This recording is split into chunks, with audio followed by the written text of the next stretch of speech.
Bonjour, c'est l'heure de votre journal. Très heureuse de vous retrouver sur 8 Mont Blanc. Nous sommes le mercredi 3 mai 2017. Voici les titres. Moins de sécurité et plus de pédagogie. C'est en substance le message des lycéens de l'établissement Louis Armand à Chambéry-le-Haut. Pour la deuxième année, ils étaient mobilisés contre la politique menée par le conseil régional dans les lycées. Nous étions sur place ce matin.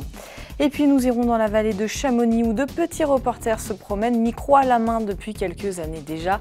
Globule Radio a vocation à sensibiliser les plus jeunes au monde de la radio et visiblement ça marche, nous les avons suivis. Mais avant, un mot de politique. Après Hervé Guémard et Bernard Accoyer, c'est au tour de Marc Francina de renoncer à l'Assemblée nationale. La loi sur le non-cumul des mandats les oblige à choisir entre leurs fonctions exécutives locales et leur poste de député. Le maire d'Évian a décidé de ne pas se représenter aux élections législatives au mois de juin prochain. L'élu soutient son attachée parlementaire Patricia Mahut pour lui succéder. Pour l'étiquette Les Républicains, la conseillère régionale Astrid Boroche et l'adjoint tononnais Christian Perriot s'étaient aussi portés candidat, mais la commission nationale d'investiture du parti a tranché ce mardi en faveur de Patricia Mahut, également conseillère départementale. Elle portera l'étiquette LR-UDI sur cette 5e circonscription de Haute-Savoie. Direction Chambéry maintenant, les années se suivent et se ressemblent du côté du lycée Louis Armand à Chambéry-le-Haut.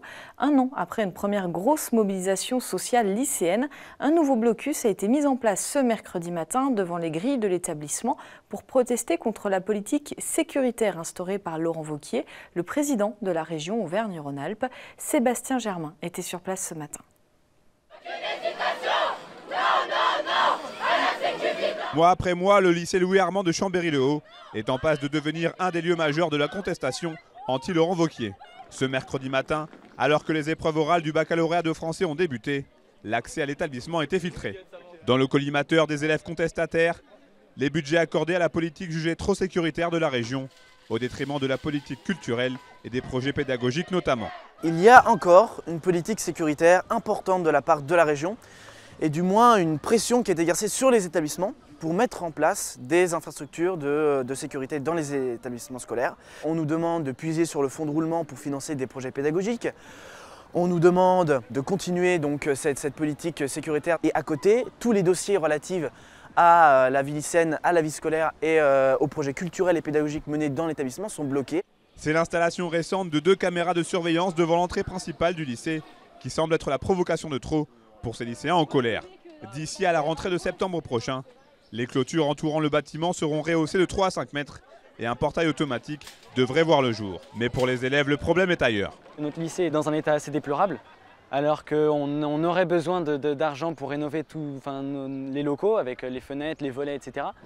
On met du budget dans la sécurité alors que à plusieurs reprises on a demandé à des lycéens et personne ne se sent particulièrement en insécurité dans ce lycée. Il y a un peu plus d'un an, la mobilisation lycéenne déjà avait eu raison de la volonté régionale de mettre en place un portique de sécurité à Tourniquet. Et aujourd'hui, les exigences de la région ne passent pas au sein même du conseil d'administration du lycée chambérien. Moi, ça fait 30 ans, presque 30 ans que je suis sur le quartier. Ce lycée, il n'y avait rien. Voilà, c'était un lycée très ouvert. On sent quand même qu'il y a un sentiment vraiment de monter, de se faire peur aussi à un moment donné. Selon nos informations, une rencontre pourrait avoir lieu prochainement entre les élus lycéens et Alexandra Turnard, conseillère régionale. Affaire à suivre donc. Prenons quelques nouvelles du parc de la Vanoise. Vous le savez, depuis la non-adhésion de 27 communes sur 29 à la charte, l'ambiance au conseil d'administration est électrique. Le président Laurent Trizalet, maire de Pézénancroix, y est lui favorable. Pour renouer le dialogue, une médiation a été engagée depuis quelques mois. Elle a rendu ses conclusions au mois de janvier dernier. Parmi les pistes de travail prioritaires, la gestion commune du tourisme, le loup et les accès et portes d'entrée au parc. Dans un communiqué ce mercredi, le président du parc indique que dans un souci d'apaisement, il remettra son mandat en jeu à la rentrée. Le conseil d'administration reste en effet divisé et les élus défavorables à la charte ne siègent toujours pas. Une initiative intéressante maintenant dans la vallée de Chamonix. L'association Le Fil de l'Arve a été créée en 2012 pour initier les enfants et adolescents au métier de la radio. Globule Radio est né de ces ateliers pratiques et pédagogiques. Une session a été organisée durant les vacances à Chamonix. Nous avons suivi ces jeunes journalistes sur le terrain. Reportage. Le train du Mont-en-Vert se prépare à partir. Ce jour-là, le conducteur ne sera pas seul dans la cabine. Luna, reporter en herbe, l'accompagne. L'équipe de Globule Radio réalise une série de reportages sur les métiers de la vallée de Chamonix. Bonjour. Comment vous appelez-vous? Bonjour, je m'appelle Flavien. Depuis combien de temps faites-vous ce travail? J'ai fait ce travail depuis environ 10 ans. Pendant ses vacances scolaires, Luna a ainsi pu s'initier au métier de la radio à travers ses ateliers pratiques. On s'est informé sur le métier et on a écrit les questions et puis voilà. J'aime bien m'informer sur les gens et savoir des choses en plus. Très sympathique, très souriante et avec des questions pertinentes. Très bien. Plus bas dans la vallée, Olga aussi s'est glissée dans la peau de la journaliste.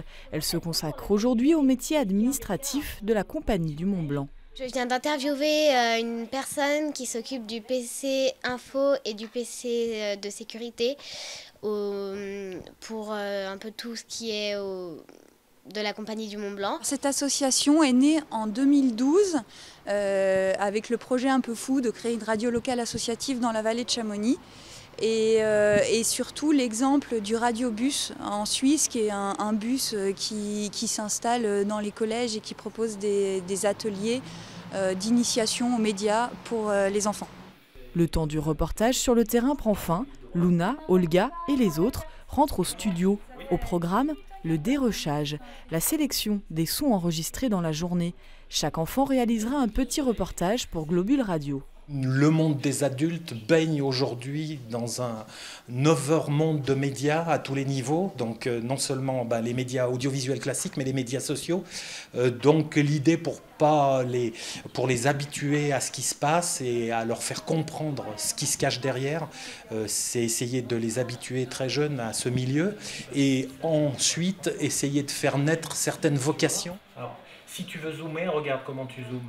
Globule Radio propose des ateliers tous les mercredis après-midi jusqu'au 28 juin et tous les samedis matins, du 3 juin au 1er juillet.